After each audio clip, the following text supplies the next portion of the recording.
अस्सलाम वालेकुम and a very warm welcome. आप देख रहे हैं आज पाकिस्तान। मैं हूं सिद्रा इकबाल। सर्दियों हों या गर्मियां हों, आपका जो फेवरेट कलर है वो मेरे ख्याल में आपको हर सीजन में कैरी कर देता है। लेकिन कल मैं शॉपिंग पे गई थी तो मेरी कई दोस्तों से मुलाकात हुई। Actually I went to J dot ताकि मैं इस वीक की अपनी वार्डरोब सॉर्ट आउट कर सकूं। हाँ जी, अब मैंने आपको सीक्रेट बात बता दी है कि हफ्ते में एक दिन, ये वक्त का बेस्ट अपना यूज़ करने का तरीका है कि हफ्ते में एक दिन जाएं और 5 या 6 ड्रेसेस ले लें जो आपने थ्रू आउट द वीक पहनना है। तो कल जी मैं वहाँ पे पहुँची, कई मेरी फ्रेंड्स बड़े ब्राइट कलर्स यूज़ कर रही थी और उनको लग रहा था कि भाई सर्दियाँ हैं तो white as well wear, pink और इसके अलावा bright greens and blues were in fashion. लेकिन कुछ लोग मेरे जैसे होते हैं जो सेफ खेलते हैं, चाहे सर्दी हो या गर्मी हो, उनको काला पसंद आता है। So whatever may be your choice, please check them out. और इसके अलावा I think take a little time to dress up. हम जब बात कर रहे थे कि आपके दिन, हफ्ते, महीने और साल बनते हैं, तो अगर आपने देखना है कि आप एक अच्छी ज़िंदगी, एक खुश ज़िंदगी जी रहे हैं या नहीं जी रहे हैं, see how your day is working. अपना दिन, अपना हफ्ता देखिए कि उसके अंदर आप कितना एनर्जाइज्ड फील कर रहे हैं, कितना आपको खुशी महसूस हो रही है। एंड खुशी इन स्मॉल टास्क, यानी क्या सुबह उठते हैं आप तो चिड़चिड़े होते हैं, क्या नाश्ते की टेबल पे आपको सब कुछ बुरा लग रहा होता है, या ऑन द अदर हैंड आप सिर्फ क्योंकि फ़िज़ा में थोड़ी सी खुनकी है, थोड़ी सी ठंडक है, इसी बात से खुश हो जाते हैं।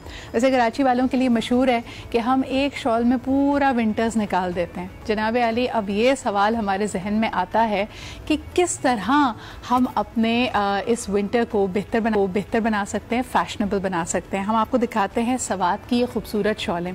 अगर आपका कोई दोस्त, फैमिली मेम्बर सवात जाता है तो आप उनसे कहते हैं कि जी मेरे लिए एप्रिकॉट्स लेके आना, ड्राई फ्रूट लेके आना, लेकिन ख़वातीन कहती हैं कि ज़रा कोई खूबसूरत सी शॉल ले आइएगा, हमेशा यादगार भी रहती है। क्या यूनिक बात है, और ख़ास तौर पे इसलिए भी क्योंकि ये पाकिस्तानियों का खासा है। मैं जानबूझ के यहाँ पे ये बात करना चाहूँगी, whenever I go to any land, मैं वहाँ की जो टिपिकल चीज़ें होती हैं वो मैं ज़रूर लेती हूँ। मेरे पास आज भी, मैं साइप्रस गई थी तकरीबन कोई 15 साल पहले, और उनका एक ख़ास क्रॉस स्टिच कहलाता है और वो उसके मुख्तलिफ फ्रेम्स बनाते हैं, ट्रेज बनाते हैं। I still have them. इसी तरह अगर आप सवात जाएँ तो वहाँ पर ये खूबसूरत कारीगरी को नोटिस किए बगैर आप नहीं रह पाएंगे। So take a look at these shawls, और ज़रा कोई जा रहा है तो ज़रा पता कराएं। वैसे कई लोग स्टॉक करते हुए उसको कराची, लाहौर, इस्लामाबाद ले भी आते हैं, तो you will find them near you. Let's take a look at this wonderful report about the Swat की शॉल्स। जी जनाब, वेलकम बैक। और ख़ास तौर पे तोहफे तोहफ़ देने का वक्त है। आई डोंट नो व्हाई, मुझे क्लोज ऑफ द ईयर बहुत एक प्यारा टाइम लगता है, बिकॉज ऐसा लगता है कि आप नई शुरुआत कर सकते हैं, एक होप होती है। और मुझे पता है कई लोगों ने आपको वार्न किया होगा कि जितनी ज़्यादा मेरे ख्याल में जोशो खरोश से 2020 का इस्तकबाल किया था, खुदारा जज्बात पे काबू रखे क्योंकि अगला साल पता नहीं कैसा। लेकिन मैं सोच रही थी कि जब हम इमेजिनेशन की ही बात करते हैं तो अपनी इमेजिनेशन को अपने फ़ायदे के लिए इस्तेमाल क्यों ना करें। क्यों ना सोचें कि 2021 इंशाल्लाह ताला हमारा बेहतरीन साल होगा। और मैं पर्सनली अगर आपको बताऊं, 2020 मेरे लिए एक बहुत ही अमेजिंग ईयर था। मैंने अल्हम्दुलिल्लाह, एक तो आपका और हमारा जो रिलेशनशिप है वो स्ट्रेंथन हुआ।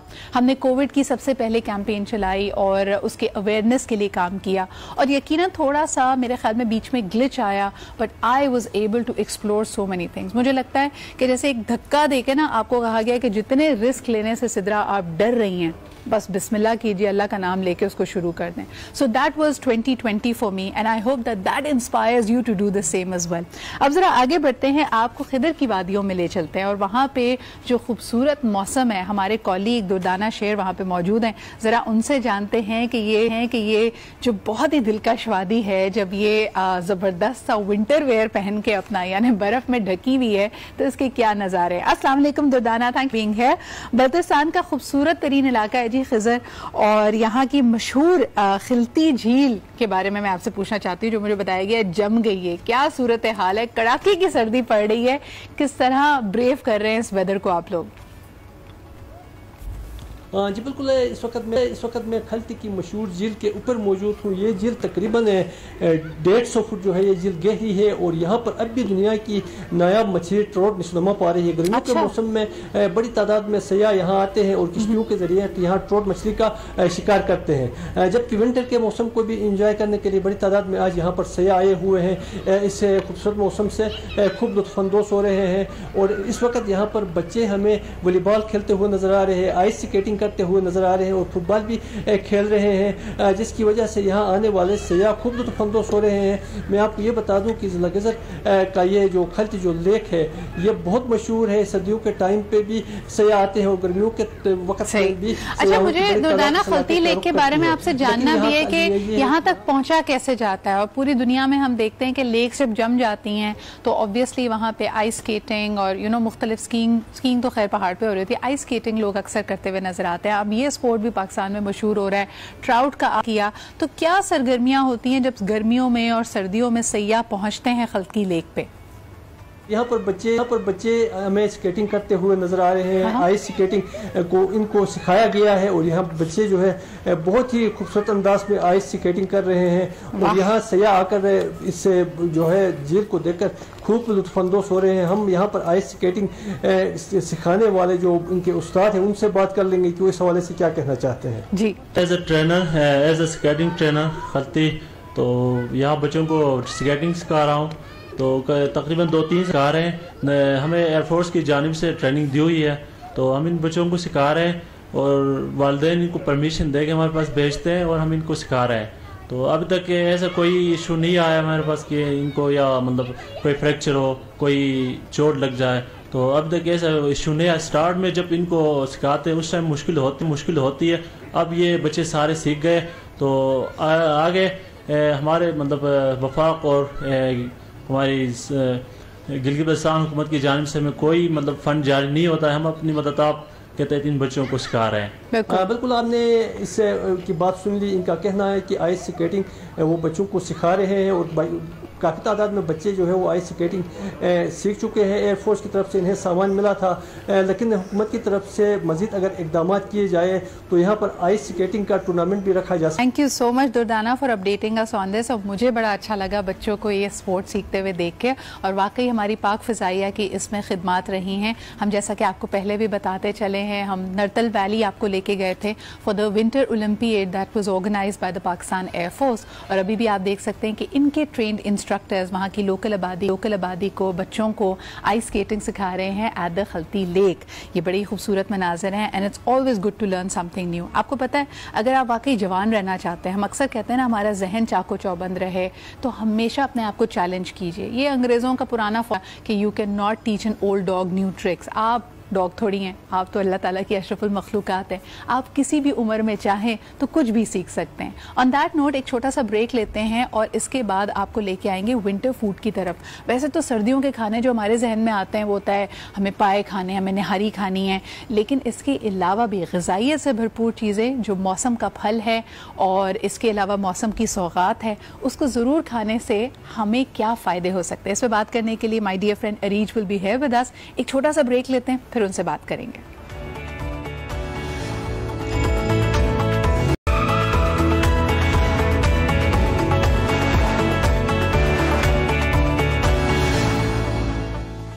Welcome back after the break. आप देख रहे हैं आज पाकिस्तान। वैसे तो जी खाना खाना किसको बुरा लगता है, और निकी और पूछ पूछ के कोई आपको दावत दे, you are always welcoming that. लेकिन आज ज़रा बात करते हैं एक नया एंगल जो ऐड हो गया है because of the COVID year that we had, कि हम अक्सर अपनी डाइट को, अपनी लाइफस्टाइल चॉइसेस को अब अपनी इम्यूनिटी से कंपेयर करने लगें कि क्या ये हमारी क़ुव्वत मदाफ़ियत को स्ट्रॉन्ग कर रहा है या नहीं कर रहा। पहली जो चीज़ें हम ज़बान के चटखारे के लिए खा लिया करते थे, अब उनसे परहेज़ भी कर रहे हैं। मिसाल के तौर पे मेरे बहुत सारे दोस्त हैं जो एक दफ़ा नहीं 2-3 दफ़ा उनको इन सर्दियों में जो अभी शुरुआत ही है उसमें नज़ला या ज़ुकाम हो चुका है। क्या ये शो करता है कि हमारी इम्यूनिटी वीक होती जा रही है, जरासीम या वायरसेस ज़्यादा स्ट्रॉन्ग हो रहे हैं, और इस वक्त ये हमारे लिए डबल परेशानी का बायस बनता है क्योंकि यकायक जहन जाता है कि कहीं खुदा न खासा ये कोविड तो नहीं है। कोविड की SOPs अपनी जगह, लेकिन नज़ला ज़ुकाम या वायरल, जिसको हम आजकल कह रहे हैं कि वायरल फ्लू बड़ा फैला हुआ है, उससे बचने के लिए अपनी डाइट को कैसे मॉडिफाई कर सकते हैं, ये हम जानेंगे। हमारे साथ मौजूद हैं डॉक्टर अरीज हारून। अस्सलाम वालेकुम। इतने दिनों बाद आपने वक्त निकाला है। SOPs फॉलो हो रही है, SOPs फॉलो हो रही हैं, which is very good. Areej is one of those dear friends of mind जो हमेशा शो देखकर मुझे फीडबैक भी देती हैं और मुझे कहती हैं कि भाई SOPs पे मज़ीद स्ट्रेस होना चाहिए बिकॉज सूरत हाल काफ़ी संजीदा है। सिद्रा, आपने जैसे फ्रूट्स की हम लोग बात करेंगे बिकॉज इम्यूनिटी के लिए fruits are the best source. ठीक है, मुझे बताएं उससे भी पहले अरीज के इम्यूनिटी या कुव्वत मदाफियत ये हम ओवर यूज़ नहीं कर रहे हैं? ऐसा लग रहा है इस वक्त हर वो चीज़ जो हम पुश करना चाहते हैं, बेचना चाहते हैं जी, वो इम्यूनिटी के नाम हो गई है कि ये पी लें इम्यूनिटी बेहतर हो जाएगी, ये खा लें इम्यूनिटी बेहतर हो। जितनी भी वायरल डिजीजेज है ना उनकी कोई ट्रीटमेंट एज सच नहीं है। सिम्टोमेटिक ट्रीटमेंट हम करते हैं, प्रिकॉशंस ले सकते हैं, लेकिन एग्जैक्ट जो ट्रीटमेंट होती है वो नहीं है, स्पेशली ये फ्लू वाले वायरसेस जितने भी हैं। सही। तो लोग क्या करते हैं, कहते हैं कि आप उसकी ट्रीटमेंट तो नहीं है, तो वही precaution is better than cure वाली बात आ जाती है कि आप अपना क्योर नहीं कर सकते तो आप उसका एहतियात करें बेहतर। और एहतियात में सबसे पहले अपने आप को स्ट्रॉन्ग करें, क्योंकि SOPs हर कोई फॉलो नहीं कर सकता, लेकिन अच्छी खुराक से या अच्छी डाइट के थ्रू आप अपने आप को स्ट्रॉन्ग कर सकते हैं। बिल्कुल। अरीज, मेरा पहला सवाल आपसे होगा, जो फौरी तौर पे कहा जाता है फ्लू को प्रिवेंट करने के लिए विटामिन C, लेकिन मैं जब किन्नू मौसमी खाती हूँ मेरा तो गला बैठ जाता है, मुझे लगता है वो तो शुरुआत होती है मेरे फ्लू की, क्या कहेंगी? अच्छा, विटामिन C की सोर्स तो है सिट्रस फ्रूट्स, लेकिन उसके अलावा भी विटामिन C की सोर्सेज है। जितनी ग्रीन वेजिटेबल्स आ जाती हैं वो भी सोर्सेज में आ जाती हैं। लीफी ग्रीन वेजिटेबल्स जो होती हैं, हरी मिर्चें भी उसमें आ जाती हैं।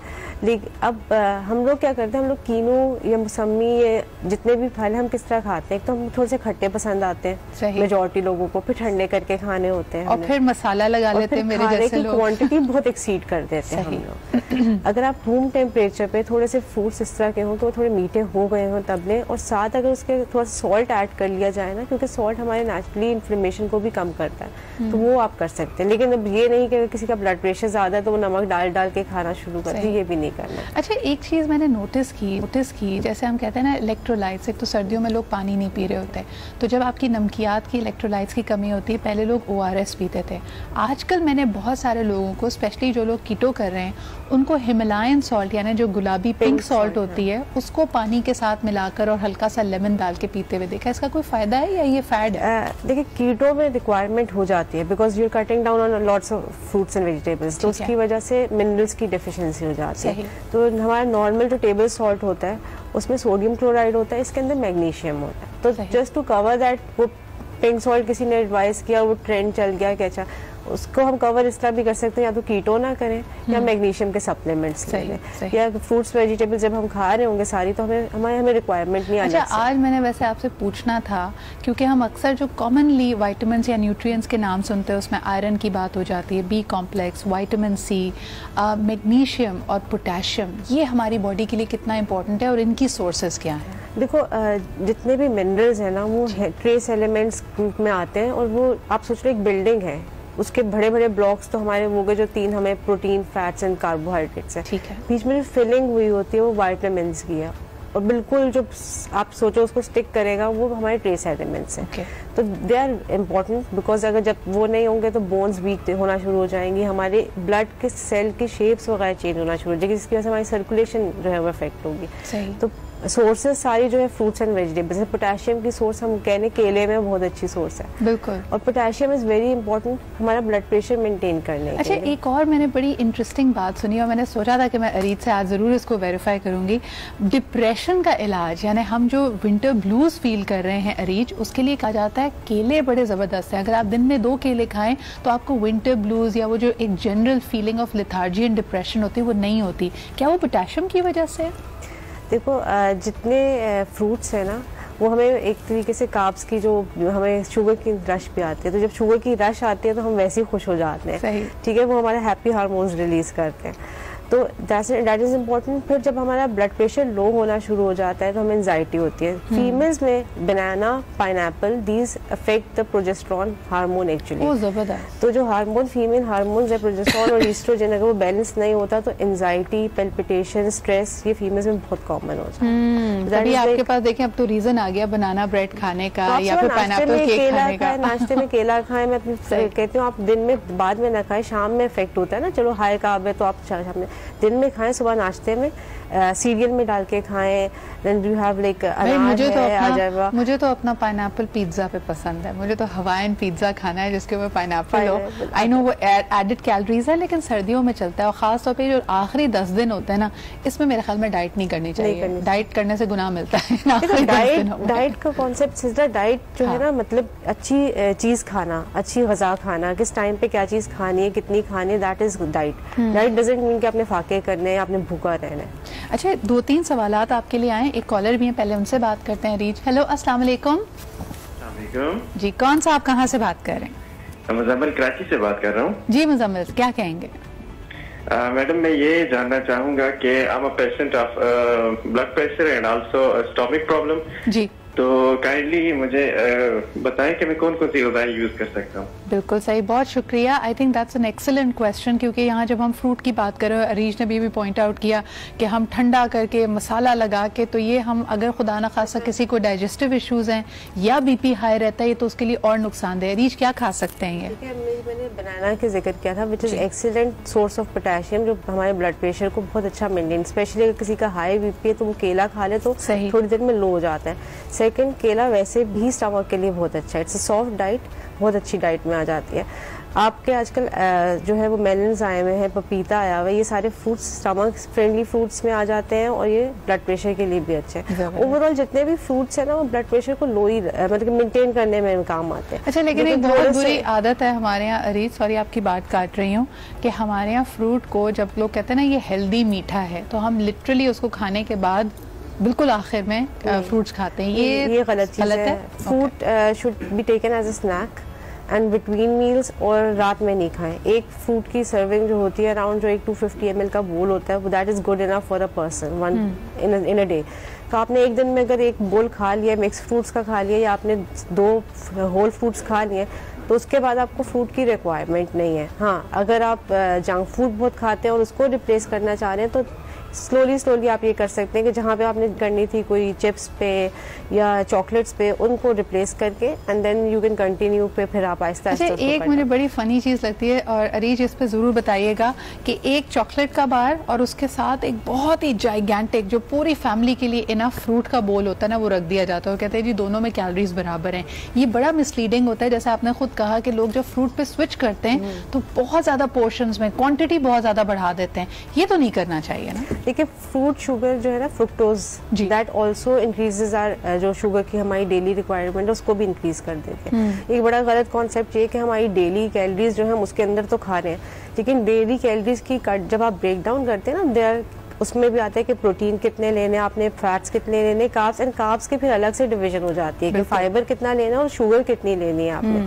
तो अगर आप शुगर को एक्सीड कर जाएंगे और ओवरऑल कैलोरीज आप कम ले रहे हैं, तो ना तो वेट कम होगा, ना ही आप हेल्दी रह सकते हैं, बिकॉज हमारी जितने भी बैक्टीरिया वायरसेस हैं, they grow on this glucose. अच्छा, एक और कॉलर हमारे साथ हैं, आपके लिए सवाल होगा शायद, इनके पास पूछते हैं। हेलो, अस्सलाम वालेकुम। वालेकुम जी, आपके सारे प्रोग्राम बड़े इंटरेस्टिंग होते हैं। एक बार जो आजकल ये जो कोविड है, ये एक सिंड्रोम बन गया, फियर सिंड्रोम। पहले जब भी मौसम बदलते थे, कभी फ्लू होता था, मलेरिया भी इन दिनों में होता है, खांसी आती है, ब्रोंकाइटिस, एस्थमा।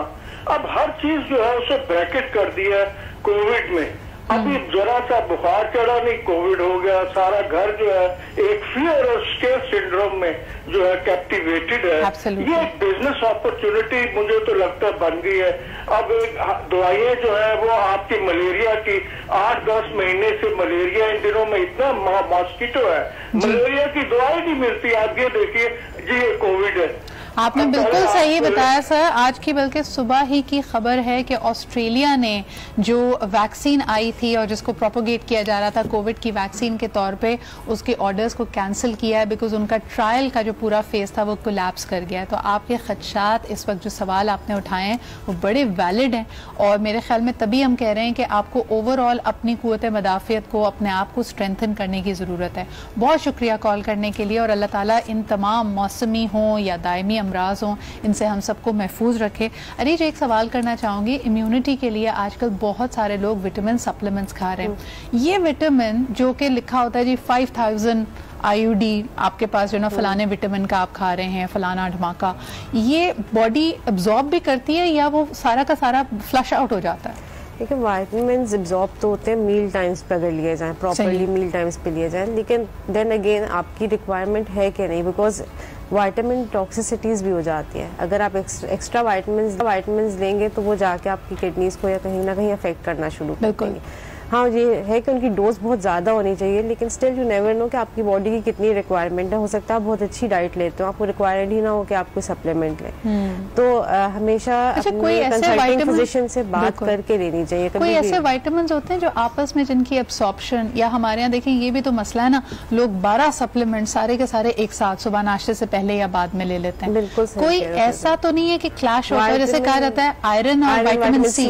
नहीं, विटामिन सी उसकी एब्सॉर्प्शन इंप्रूव करती। कैल्शियम के साथ आप लोग जो है ना आयरन नहीं ले सकते। जितने भी कैल्शियम सप्लीमेंट्स होते हैं, दूध दही की चीजें होते हैं, उनके साथ जो है आप आयरन नहीं लेते, क्योंकि वो एब्जॉर्प्शन उसकी आयरन की अफेक्ट करती है। फिर आप खाते रहेंगे और आप कहेंगे मैं तो खा रही थी या खा रहा था और आयरन सप्लीमेंट फायदा कुछ नहीं हुआ, मुझे कोई फायदा नहीं। अच्छा, और विटामिन डी और कैल्शियम यूजुअली साथ क्यों मिलते हैं? इसलिए क्योंकि जब आप विटामिन डी आपकी बॉडी में सही होगी तो आपकी कैल्शियम की एब्जॉर्प्शन इनटू द बोन्स आपकी अच्छी होगी। सही। तो आपको दोनों चीजें सही से लेनी है। अगर आप सिर्फ दूध दही ले रहे हैं और आपके अंदर विटामिन डी की डेफिशिएंसी है, then it is not going to help you, चाहे आप जितना मर्जी दूध दही लेते रहे। ठीक है। और आजकल जैसे सर्दियों में हम देखते हैं ओमेगा 3 सप्लीमेंट्स लाइक मछली की तेल की गोली या कॉड लिवर ऑयल, वो बड़ा फेमस, लेना चाहिए, उसका कोई फायदा है? ओमेगा 3 जितने भी है ना, they are good fats actually, और गुड फैट्स हमें हेल्दी रखते हैं, हमारी विटामिन की एब्जॉर्प्शन कराते हैं, हमारी नर्व्स के लिए बहुत इंपॉर्टेंट है, और एंटी एजिंग एंटीऑक्सीडेंट्स भी बन जाते हैं जब they work into the body. ठीक है, सही। तो उसके लिए इम्पोर्टेंट बात लेकिन वही आ जाती है, सप्लीमेंट कोई भी लेने से पहले ना आप अपने फिजिशियन से ज़रूर पूछें, बिकॉज आपको ये नहीं पता कि आपकी बॉडी की रिक्वायरमेंट क्या है। और हो सकता है आप डाइट से मछली वछली खाते हो, सब कुछ करते हो, तो आपको जरूरत ही ना हो ओमेगा 3 एक्स्ट्रा लेने की। सही। तो आप पहले पूछ लें, जो चीज जरूरत है वो खाएं, जो जरूरत नहीं है वो नहीं खाएं, वो क्योंकि आप एक्सेस लेंगे ना वो भी आपकी इम्यूनिटी। अच्छा, अभी तक हमने सारी बातें अरीज वो की हैं जो चीजें आप रेकमेंड कर रही हैं। क्या आप कोई भी चीज आजकल की सिचुएशन को देखते हुए, विंटर्स को, नजला जुकाम प्रॉब्लम्स जो हमारे चल रहे हैं, anything that needs to be avoided, जो चीज हमें नहीं लेनी चाहिए? प्रिजर्वेटिव्स वाले जितने खाने हैं, स्पेशली जिनको एस्थमा का इशू है या कोई भी रेस्पिरेटरी इशू है, बिकॉज ये ट्रिगर करते हैं। अगर कोई बाकी वही बात है कि अगर कोई अंडरलाइंग इशू है, कार्डियक पेशेंट है, कोई हाइपरटेंसिव है, तो वो बाहर के खाने मसाले वगैरह अवॉइड करें, क्योंकि जो हमारे सर्दियों के एक है ना ट्रेडिशनल फूड्स, हलवा है, निहारी है, पाए, ये अच्छे तो लगते हैं, sometimes it's okay to have them, but daily basis पे या बहुत ज्यादा आजकल नहीं करें, बिकॉज आपको गैस्ट्रोएंटराइटिस की वजह से आ रहे हैं, तब भी कोविड के लिए दे आर एडवाइजिंग के PCR करवा लें, ये कर लें, pain, because I have actually seen cases जो कोई सिम्टम नहीं है कोविड का और फिर वो डायग्नोज हो जाते हैं। अच्छा, एक चीज़ ज़रूर याद रखिए, और अरीज की बात को मैं कंटिन्यू करना चाहूँगी। Thank you Areej for making time to be, and बड़ी ज़बरदस्त आपने इन्फॉर्मेशन और टिप्स हमें दी हैं। लेकिन ये देखिए कि हमारे इर्द गिर्द जहाँ बहुत सारे बिजनेसेस इफेक्ट हुए हैं कोविड की वजह से, हम देखते हैं रेस्टोरेंट बिजनेस, फूड बिजनेस पूरी तरह इफेक्ट हुआ है, एंड इसकी वजह से मुझे लगता है सैकड़ों हज़ारों लोगों के इस वक्त करियर्स, उनकी आमदन, उनके घर के अखराजात, उनकी ज़िंदगियाँ दाव पे लगी हुई हैं। इस वक्त आप और मैं जिम्मेदारी का सबूत दे सकते हैं, इनको सपोर्ट कर सकते हैं। तो मैं आपसे ये रिक्वेस्ट करना चाहूँगी, I am so happy to be a part of this initiative. आप चाहे जिस तरह भी ऑर्डर करें, आप किसी रेस्टोरेंट के नंबर पे कॉल करके उसको बुला लें, वहाँ जाके आप खुद पिकअप ले लें, गाड़ी में बैठ के खा लें, घर ला के खा लें, लेकिन please make sure that you keep ordering fruit. ख़ास तौर पर जो आपका फेवरेट छोटा कोने वाला कोई बर्गर जॉइंट है या फिर रोल पराठा कहीं से आप खाते हैं, इससे आप को सरवाइव करने में बहुत हेल्प करेंगे। So I am very happy to be a part of this, और मैं आपको यही रेकमेंड करना चाहूँगी, बल्कि अपील करना चाहूँगी that keep supporting the small businesses, our restaurants, our food, ताकि इनको इस मुश्किल वक्त में हम तनहा ना छोड़ें। इसी के साथ ही लेते हैं हम एक छोटा सा break, will be right back.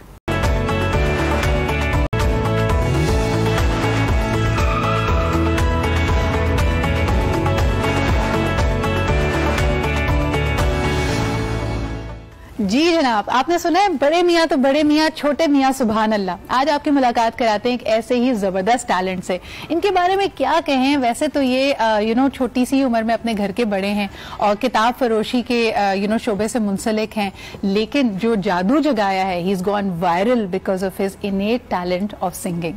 इनकी खूबसूरत आवाज, जोश और सही बिल्कुल पढ़ते जाके सुर। सबसे पहले इनके बारे में दिखाते हैं एक रिपोर्ट और फिर इनसे मुलाकात कराते हैं आपकी।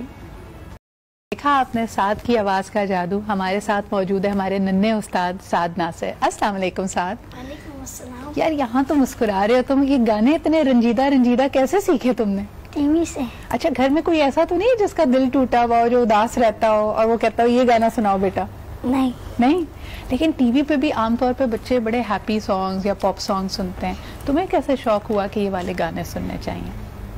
मुझे राहत फतेह अली खान साहब के गाने सुनने का शौक बहुत था। जबरदस्त। अच्छा, आप किसी को उस्ताद माना हुआ है, किसी से गायकी सीखते हो या खुद ही गाना गा लेते हो? खुद ही गाना। अच्छा, मुझे कोई अच्छा सा लेकिन रोता वाला नहीं, खुश वाला गाना सुनाओ कोई। मुझे ये बताओ, ये मैंने तो कहा था ये खुश गाना सुनाए मुझे, इसने सुबह सुबह बहुत सारे लोगों को रुला दिया होगा। मुझे बात बताओ, समझ आता है ये जो तुम गा रहे हो? हाँ। अच्छा, ये इसमें बोला था तुमने तवाफ़े आरज़ू, वो क्या होता है? तुम और हम दोनों तवाफ़े आरज़ू करते थे, हाँ। मगर अब उन आरज़ुओं का बिछड़ना भी जरूरी। ये तो मुझे पता है, होता क्या है ये नहीं पता ना। ये इतना क्यूट है, मुझे लगता है इसको अगले 10 साल के बाद पता चलेगा ये जो गा चुका है। लेकिन साथ मुझे बताएं कि इतनी सारी गाने माशाल्लाह गाए हैं, वायरल हो गए हो, ऑफर्स आई कोई और गाना गाने की, अपना गाना बनाने का? नहीं करना चाहोगे? आगे सिंगिंग करनी है जी। और पढ़ाई कर रहे हो? वैसे जी, पढ़ाई भी ट्यूशन कर रहे हो। और ये जो किताब फरोशी का कहा जाता है, तुम कौन सी, यानी डू यू सेल बुक्स, किताबें बेचते हो? स्टॉल है, दुकान है, क्या है वो? मार्केट अपनी घर की दुकान है या कहीं पे काम करते हो? मतलब मैं आटो में लेकर बेचता हूँ मार्केट में। अच्छा। और ये तुमने कब से शुरू किया, कितने अरसे से कर रहे हो? ये 2 साल से 2 साल से कर रहे हो, तो यानी 8 साल के थे जब से कर रहे हो जी। कितने बहन भाई हैं? हम 10 बहन भाई। 10 बहन भाई हैं। और अब्बू क्या करते हैं? अब्बू डायबिटीज के मरीज हैं। ओके, तो काम नहीं करते कोई? नहीं, घर पे 11 साल से बेरोजगार। 11 साल से बेरोजगार हैं। और आपसे बड़े बहन भाई हैं? जी, बहन है मेरी बड़ी। अच्छा, और आपसे एक भाई बड़ा है, दर्जी का काम करता है और मैं घर का खर्चा संभाल। आप घर का खर्चा चलाते हो? वो जो दर्जी है वो नहीं वो सीख रहा है। वो सीख रहा है। उसकी उम्र क्या है? उसकी उम्र मेरे से तो ज्यादा है। आपसे ज्यादा है। और बहनें? 7 हैं। और कुछ काम करती हैं वो? सिलाई मशीन का। और बहनों में से किसी को गाने का शौक है? नहीं, किसी को नहीं है। अम्मी तुम्हारा गाना सुनती हैं? जी। अम्मी को पसंद है तुम्हारा गाना? जी। क्या कहती हैं अम्मी जब सुनती हैं? सुनती हैं तो फिर अच्छा लगता है, बोलती हैं गाया करो। अच्छा, फरमाइश करती हैं कभी किसी गाने की? जी। उनका फेवरेट गाना कौन सा है? उनका फेवरेट मेरे पास तो वो सुना दो थोड़ा सा।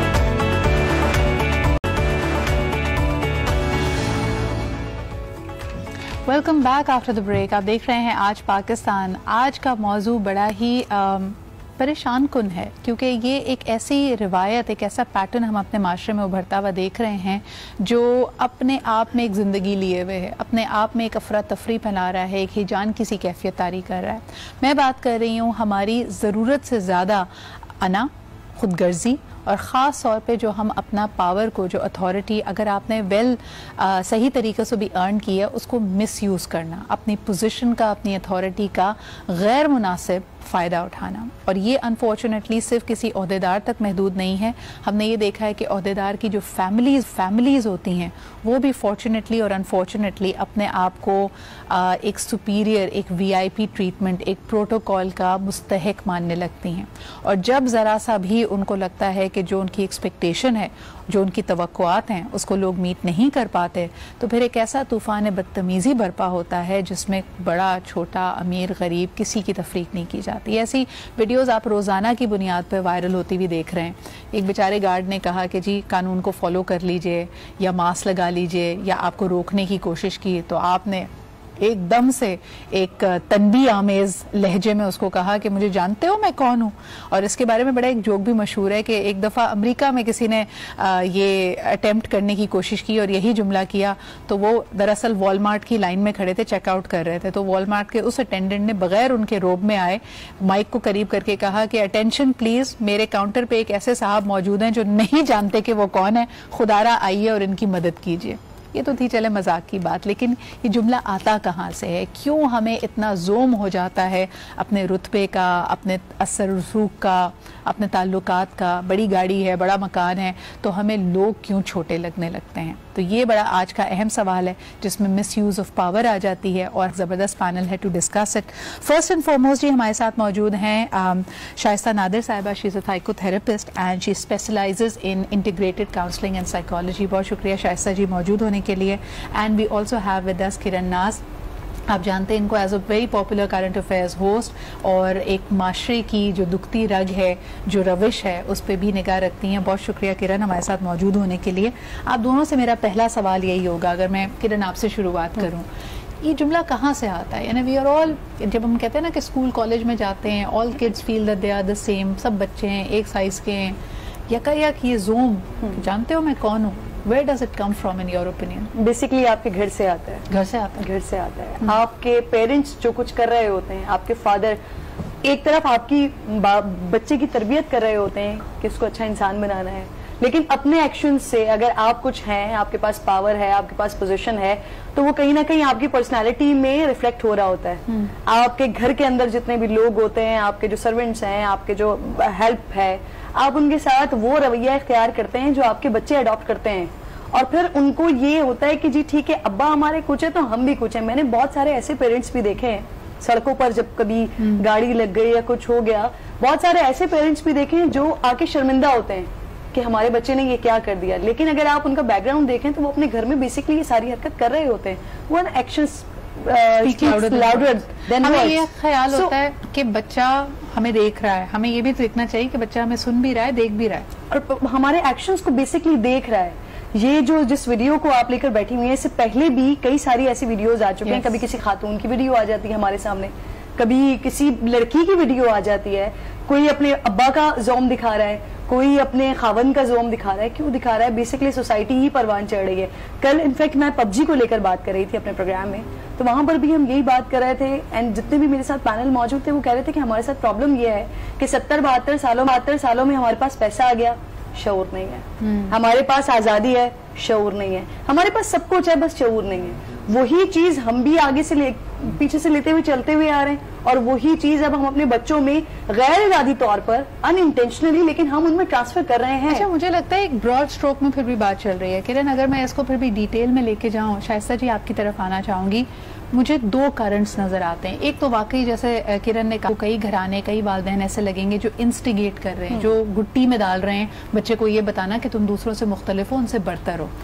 एक दूसरा तबका भी आपको नजर आएगा जो पिस पिस कर, जिसको आपने इतना दीवार से लगा दिया है कि वो जब ये जुमला कहता है या वो जब रिटेलिएट करता है तो बेसिकली वो रिबेलियन है, वो एक सप्रेस्ड एंगर है जो निकल के आ रहा है। यानी आप ये देखिए, ये जुमला सिर्फ अमीरों के मुंह से आप नहीं सुनेंगे। एक सड़क पे लड़ने वाले दो बच्चे जो दोनों ही स्ट्रीट चिल्ड्रन हैं, जो दोनों ही शायद मुतवस्सित घराने या निचले तबके से ताल्लुक रखते हैं पैसे के मामले में, वो भी एक दूसरे को मारते हुए कहते हैं तुम्हें नहीं पता तुमने किससे पंगा लिया। तो I want to get to the root of that as well. क्या कहेंगी आप? एक सिंपल सी बात है कि ये इंसान की फितरत है। तुम जानते हो मैं कौन हूँ, मेरे ख्याल से ये हमारी नीड है कि मैं कुछ हूँ, और हम इस दुनिया में आते हैं और उसके बाद हमारी यही कोशिश होती है कि मैं कुछ ना कुछ बन जाऊं। और ये हाँ validation, and it's not just कि मेरा करियर हो और मेरे पास पैसे हो, एक्सेप्टेंस हो, मोहब्बत हो, मुझे स्पेस मिले, मुझे इस तरह से मुझे जगह मिले, मुझे स्पेस मिले। तो ये सारी चीजें जो हैं ये बहुत ज्यादा रिक्वायर्ड होती हैं और यही सबसे ज्यादा मेरे ख्याल से नीड होती है कि अच्छा, ये सबलिमिनली भी कहीं ना कहीं से फोकस हो रहा था। सफदर ने हमें प्रोग्राम में ज्वाइन किया। अस्सलाम वालेकुम, thank you Safdar for being here. Safdar, आपसे भी जानना चाहूंगी आप देखिए स्कूलों में, कॉलेजों में जब कोई उस्ताद सख्ती करता है, उसके मुंह से भी गैर दानिस्ता तौर पे यही बात निकल आती है, तुम मुझे जानते नहीं हो, तुम कौन से, तुमने बाकी टीचर्स तुम्हें लगते होंगे बड़े नरम लहजे वाले या लिहाज वाले, मैं तुम्हारे साथ वो करूंगा कि तुम्हें समझ आ जाएगी। तो ये अपनी अथॉरिटी, अपनी पावर को एग्जर्ट करने वाला बड़ा कॉमन जुमला है। वहां से सीखते हैं बच्चे इस चीज को। नहीं, जिस तरह से पहले किरण साहबा ने ये बात कही, निशानदेही की है कि घर से सीखते हैं, तो बुनियाद तो घर ही है। सही। लेकिन अगर ब्रॉड स्पेक्ट्रम में देखा जाए तो ये पूरे मुआशरे में जो ये चीज पाई जाती है कि तुम मुझे जानते नहीं हो, ये एहसास कमतरी की निशानी है। हमारे साथ साइकोलॉजिस्ट भी मौजूद हैं, वो भी इस पर रोशनी डाल सकती हैं। कायनात की या दुनिया की तमाम तर चीजें, जितनी भी अजनास हैं, जितनी भी अशिया हैं, वो जानती हैं कि वो क्या है। दरअसल इंसान नहीं जानता कि वो क्या है। और अगर इंसान ये जान ले कि वो क्या है, चाहे वो बच्चा है, चाहे वो बड़ा है, चाहे वो बूढ़ा है, उस्ताद है, जिंदगी के किसी भी शोबे से ताल्लुक रखता है, अगर वो अपनी हकीकत और अपनी हैसियत जान लेता है, तो उससे ये बात कहने की शायद जरूरत नहीं पड़ती कि वो क्या है।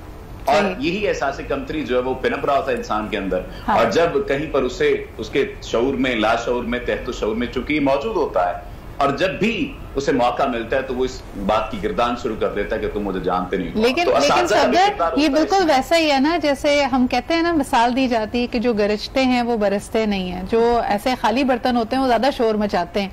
मुझे ये बताएं किरण, आप बड़ा रेगुलरली डील करती हैं सियासतदानों से, हम सभी उनको देख रहे होते हैं, आपको नहीं लगता कि चले ये बात, ये डिबेट अपनी जगह कि हम सब इंटरनली ये इंसानी फितरत का हिस्सा है, लेकिन हमने इनको जो आम इतना कर दिया है कि हम इसके ऊपर, हमारे अब कान भी एक तरह से लरसते नहीं है, हम चौंकते भी नहीं है। ये हमारे सियासतदानों की वजह से, वो भी तो एक दूसरे को ऐसी तनबीह करते रहते हैं, लताड़ते रहते हैं, डेयर करते रहते हैं, तुम मुझे जानते नहीं, मैं कौन हूं, हमारी पावर को नहीं जानते, गिरती हुई दीवार है, इसको एक धक्का और दें।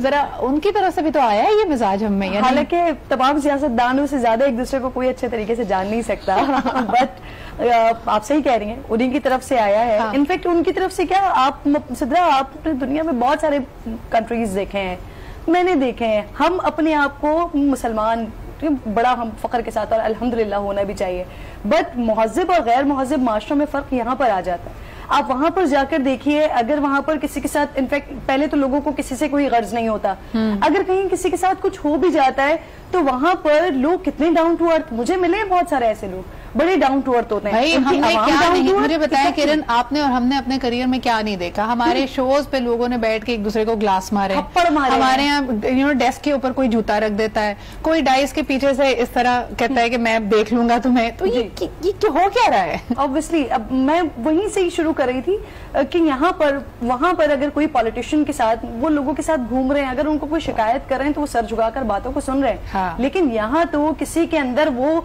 तप्पड़, वो मादा भी नहीं है। हाँ। अब आप अभी पिछले दिनों के वाकयात देख लीजिए, अभी 2 दिन पहले की बात देख लीजिए, नैब ने बुलाया है जी मौलाना फजलुर रहमान साहब को, उसके बाद जो सोशल मीडिया पर तूफान बदतमीजी बरपा हुआ है, उसके बाद जो दीगर पार्टीज की तरफ से जुमलेबाजियां शुरू हुई हैं, भाई आप अगर मिसालें देते हैं, अगर आप एक मजहबी जमात बनना चाहते हैं तो वहां से अमल तो करें। नहीं, और दूसरी चीज ये कि देखें, nobody is above the law, और अपने आप को अबव द लॉ समझना ये हमारा प्रॉब्लम है। पूरी दुनिया में हमें मिसालें मिलती हैं कि जी बरतानिया के अगर प्राइम मिनिस्टर की बीवी भी हो, अगर जल्दी में वो ट्रेन पे चढ़ गई है टिकट लिए बगैर, तो आगे वो जुर्माना देती है। आपको यूरोपियन ममालिक के प्रेसिडेंट्स और प्राइम मिनिस्टर्स ऐसे लगते हैं कि उनके हाथ से अगर कॉफी स्पिल हो गई है तो वो खुद ही मॉप उठा के उसको साफ करने लगते हैं। वहां तो कोई नहीं पलट के कहता ओ भाई ले आओ मेरे 400 गुलाम और हम और हमारी फौज, और उनसे कौन सफाई करें। फिर शायद सफदर ने सही बात की, सॉरी टू इंटरप्ट यू, कि इंफीरियरिटी कॉम्प्लेक्स का शिकार है ना, वहाँ पर उन सबको पता है कि वो कौन कौन है, उनकी अपनी पावर्स एंड पोजीशंस का पता है। नहीं, पावर्स एंड पोजीशंस नहीं, मुझे लगता नहीं, मुझे लगता है इट्स नॉट दैट कि उनको पता है, उनके यहाँ ह्यूमिलिटी को एक्चुअली हम अच्छा समझते हैं। देखें, हमारे यहाँ लोगों ने, जब ये मिसाल आई थी ना ये कॉफी साफ करने वाली, मैंने लोगों से कहा था कि हमारे यहाँ अगर करते ना तो वही जिसका आप इशारा कर रही थी, ट्विटर पे और उसका मजाक उड़ाया जाता, ओ जी बड़ा बनता था लेकिन देखो सफाई कर रहा है खुद। यानी हमारे यहाँ चौधराहट एक हमारे एटीट्यूड में है, उसको हम नहीं दूर कर सकते। कॉलर हैं, उनसे बात करते हैं। हेलो, अस्सलाम वालेकुम। हेलो, अस्सलाम वालेकुम। अच्छा, कॉल हमारे पास हम लेंगे ब्रेक के बाद, एक छोटा सा ब्रेक लेते वापस आएंगे। तो पहले इस पे कि किसी और पे उंगली की तरह हम इशारा करें, हम अपने गिरेबान में भी झांक कर देखें कि जब इंसान अगर इनकिसारी से काम लेता है, अपने आप को हम्बल बनाता है, तो हम उसके साथ क्या सलूक करते हैं। हम उसको बेचारा कहते हैं, हम उसको बुरा समझते हैं। इस पे बात करेंगे एक छोटे से ब्रेक के बाद।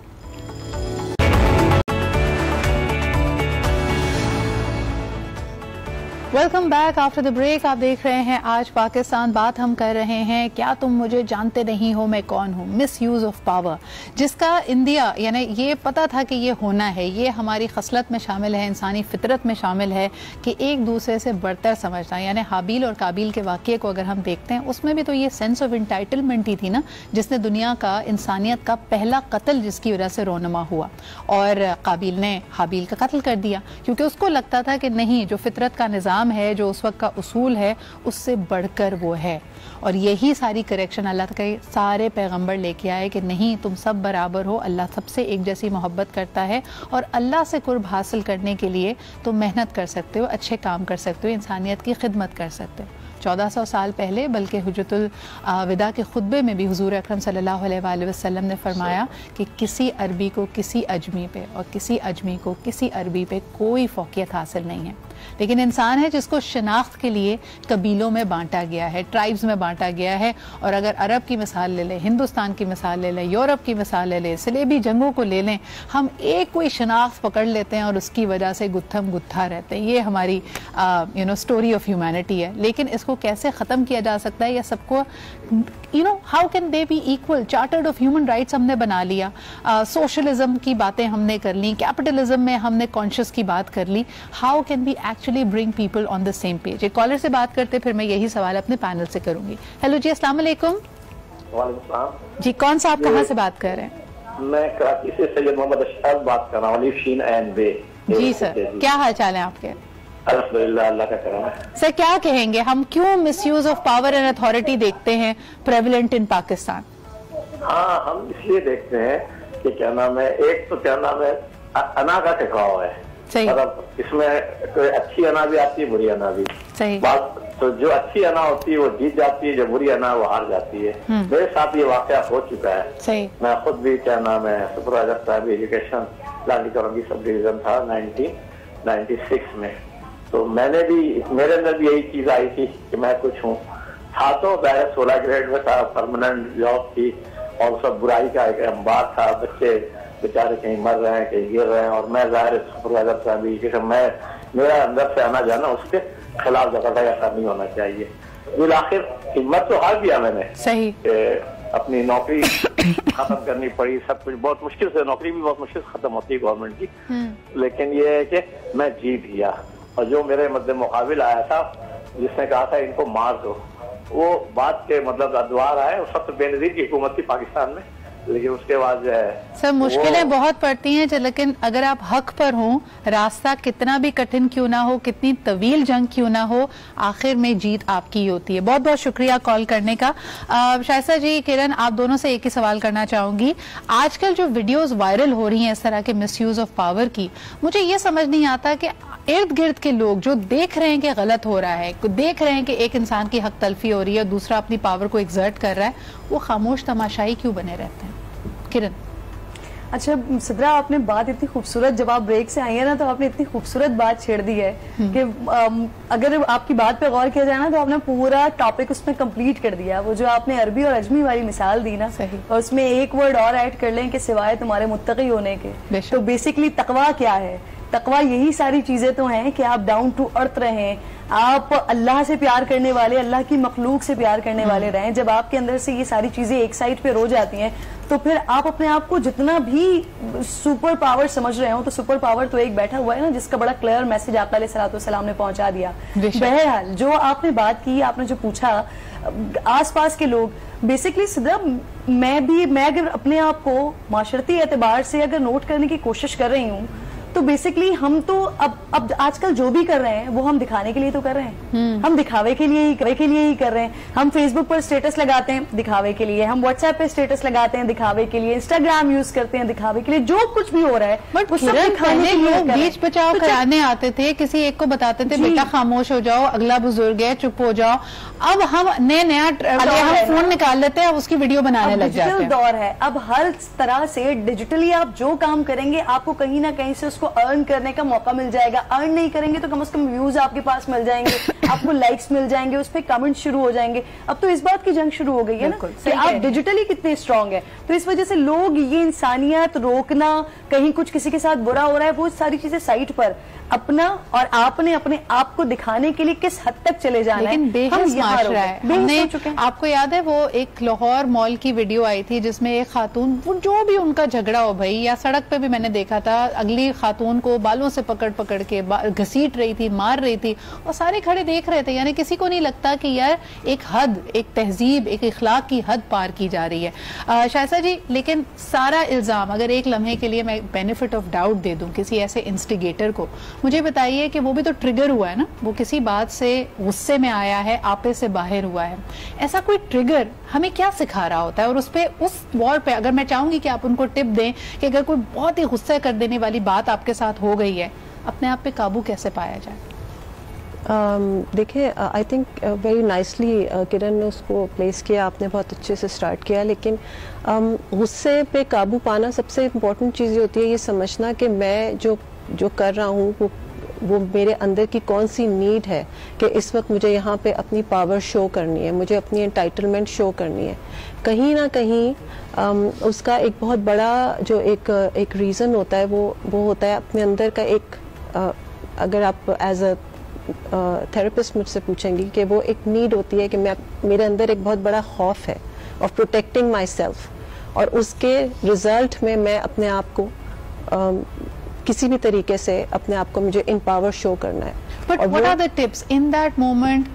मुझे ये याद नहीं रहता कि आकाए दो जहां, जिसके लिए अल्लाह ताला ने पूरी कायनात बनाई है, जब उनके साथ लोग बदतमीजी करते थे, ज्यादती करते थे, आपका चेहरा मुबारक सुर्ख हो जाता था, लेकिन कभी आपने पलटकर उनको बद्दुआ तक नहीं दी। यानी आपका नालैन मुबारक में खून से तर हो जाता था, आपने कभी पलट के नहीं कहा। आपने तो कभी you could have turned around and सिर्फ एक ही बात कहते थे कि ये नहीं जानते कि ये क्या कर रहे हैं, ये इस बात से गाफिल हैं कि ये क्या कर रहे हैं। तो हमें वो अगर हौसला हमने पैदा करना हो तो हम कैसे उस पॉइंट पे पहुंचे कि बस अपने आप को कंट्रोल कर लें? सिर्फ ये हो सकता है अगर हम अपना एक इंटरनल डायलॉग ये बना लें कि ये जो सामने वाला है ये मुझे डिफाइन नहीं करता, सही, ये मुझे ये नहीं बताएगा कि मैं कौन हूँ और कैसा हूँ। अपने तहजीब और इखलाक के दायरे को मेंटेन रखें, लेकिन एक इंटरनल डायलॉग हमारा ये हो कि ये जो सामने वाला या ये एनवायरनमेंट या जो भी इल्जाम मेरे पे इस वक्त लगाए जा रहे हैं ये मेरी डेफिनेशन नहीं है। सही। और मैं अपने आप में मुझे पता है कि I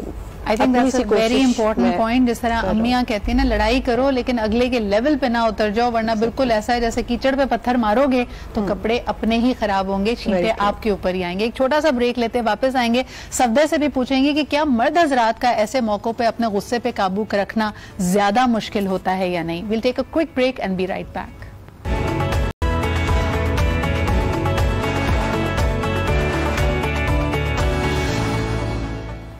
welcome back after the break. आप देख रहे हैं आज पाकिस्तान। बात हम कर रहे हैं अपनी जिम्मेदारी लेने की और अपने एक्शंस पे, अपने आप पे काबू रखने की। पहले जरा सफदर से बात करते, फिर एक कॉलर हमारे साथ है। सफदर, क्या कहेंगे जिस इस तरह का अगर कोई इंस्टिगेटिंग वाकया होता है, कुछ इसमें हार्मोन्स का और हमारी सोशल कंडीशनिंग का भी तो ताल्लुक होगा ना। यानी खवातीन फिर भी उनको लगता है कि अगर बहुत ज्यादा झगड़ा बढ़ जाता है तो वो अमूमन यानी most of the women would like to back off from there. लेकिन आदमी अगर उस वक्त डेयर उनको मिल जाए और वो गुत्थम गुत्ता हो जाए, तो देखने में आया है कि बड़े से बड़ा पढ़ा लिखा शख्स, बड़ा ठंडे मिजाज वाला शख्स भी अगर इंस्टिगेट हो जाए तो उस वक्त हाथापाई हो जाती है। क्या कहते हैं आप, मर्दों के लिए ज्यादा मुश्किल होता है? मुश्किल की अगर बात की जाए तो खातीन के लिए भी उतना ही मुश्किल है, क्योंकि खातीन की भी उतनी ही अना है जितनी मर्दों की अना है। सही। वासिफ अली वासिफ साहब अपनी किताब कतरा कतरा कुलजुम के उनका मजमून है, अगर मैं भूल नहीं रहा, हम क्या है, उसमें वो कहते हैं कि हमारी जो अना है वो भी मिलावट याफ्ता है। हमारी वफा, दुआ, खानकाहें, इबादत गाहें तमाम तर मिलावट याफ्ता है। इसी वजह से हमारी जो अना की डेफिनेशन है वो भी खराब हो चुकी है। सही। तो अना की जो डेफिनेशन है वो हमने गलत कर ली है। हमारा ये मिली अलमिया बन चुका है कि हम अपनी अना के मरीज बन चुके हैं। बिल्कुल। वो एक शेर है कि मेरी सरकसी भी थी मुनफरिद, मेरी आजी भी कमाल थी, मैं अना परस्त बला का था जो गिरा तो अपने ही पाँव में। वाह। हमने डेफिनेशन ये कर ली है कि हमने इस अना का मरीज बनकर अपने ही पाँव में गिरना है और खुददारी खत्म हो गई है। अना है, अना का बुत बना लिया है हमने, लेकिन खुददारी नहीं है। खुददारी खत्म हो गई है और हमारा जो बुनियादी तौर पर हमारा जो वजूद होता है वो असल वजूद से मुख्तलिफ है। हमें अगर यही मालूम हो जाए कि हमारा वजूद दर हकीकत है क्या या हमारी अना है क्या, तो हमारे लिए आसानी हो सकती है। वो मुख्तार सिद्दीकी साहब ने कहा था, नुक्तावरों ने हमको सुझाया, काश बनो और आम रहो, तो वो वाला मामला नहीं है हमारे अंदर। अगर ये वाला मामला आ जाए और ये तय दर तय चीजें सीखते हैं। बहुत अच्छी आपने बात की है कि खास बनो पर आम रहो, और उसको अभी मैं समझ रही थी किसी मूवी में, सफदर आप ही की बात को आगे बढ़ा रही हूँ, एक मूवी में उन्होंने कहा कि क्राउड का हिस्सा भी है और क्राउड से प्रॉब्लम भी है, यानी इसी भीड़ का तो तुम हिस्सा हो जिससे मुनफरिद होने की तुम कोशिश कर रहे हो। एक कॉलर हमारे साथ है, उनसे बात करते हैं। हेलो, अस्सलाम वालेकुम। वालेकुम अस्सलाम जी, कौन सा, आप कहाँ से बात कर रहे हैं? मैम इम्तियाज कर रहा हूँ। अच्छा टॉपिक है, बहुत शुक्रिया। सबसे पहली बात तो यह है मैम कि अगर पूरी दुनिया अनापरस्त और गलत किस्म की हो जाए तो दुनिया खत्म हो जाए। बात ऐसी नहीं है, कुछ परसेंट लोग बहुत अच्छे हैं जो अल्लाह के वली, अल्लाह के दोस्त हैं, जिनकी वजह से दुनिया कायम और दायम है। अगर सारे सब कोई एक ही लाठी से हाथ देंगे कि सारे अनापरस्त हैं, सारे जो है जिनमें गैरत नहीं है, वो बात अलग है। सब्र तहम्मुल का मुजाहरा और डाउन टू अर्थ रहने का दर्स तो अंबिया अलैहिस्सलाम की है। और बात रहेगी दूसरी के फन्ने खानी वाली, तो मैम कब्रिस्तान जाके देख लें जो आना और बदमाशी वाली बातें करते हैं। बड़े बड़े सुल्तान, बड़े बड़े पहलवान, बड़े बड़े चंगेज खान, हलाकू खान, कहाँ गए वो? वेरी वेल सेड, बहुत शुक्रिया इम्तियाज साहब, बड़ी जबरदस्त आपने बात की है। लेकिन in the crux of it, जो भी शाइस्ता जी कह रही थी कि फियर है ना, सफदर एक दफा फिर आपकी तरफ आना चाहूंगी। मुझे बताएं कि आमतौर पे बच्चों को भी, बड़ों को भी, जो लोग इस तरह आपे से बाहर होते हैं ना, वो अपने आप को जस्टिफाई करते हैं या उनके इर्द गिर्द के लोग उनको ये बावर कराते हैं कि बिल्कुल सही किया तुमने, क्योंकि इस दुनिया में जो दबता है उसको और दबाया जाता है। क्या कहेंगे इस बारे में? अच्छा, ये बात तो बिल्कुल ठीक है, इस बात से तो इख्तिलाफ नहीं है कि इस दुनिया में ये इंसानों का मजमूई जो है, आप कह सकते हैं कि मजमूई इंसानों की फितरत है और ये अलमिया है कि इस दुनिया में जो दबता है उसे दबाया जाता है। इस बात में कोई शक नहीं है, लेकिन अपने आप को डिफेंड करने के लिए हमें तरीकाकार मुख्तलिफ अपनाना पड़ सकता है और अपनाना चाहिए हमें। जिस तरह से हमारे कॉलर ने एक लफ्ज इस्तेमाल किया फन्ने खां का, तो अपनी फन्ने खानी दिखाने के लिए तरीकाकार मुख्तलिफ हो सकता है। अगर मुकाबिल में और मुझ में कोई फर्क नहीं रह जाएगा तो इसका मतलब ये है कि मैं भी उसी किस्म की जहालत का शिकार हूं जिस किस्म की जहालत का वो शिकार है। और इसको आइडेंटिफाई जो कर सकते हैं वो हमारे मुआशरे के वो अफराद कर सकते हैं जो उम्र का काफी हिस्सा गुजार चुके हैं और गुजारने के बाद इस मुआशरे की रविश को समझ चुके हैं। लेकिन मसला ही क्या हुआ? मसला ये हुआ है कि उन्होंने ये समझ लिया कि ये जो नस्ल है या ये जो कौम है ये संवरने वाली नहीं है, सही, ये बदलने वाली, वो गिव अप कर चुके हैं हम पे।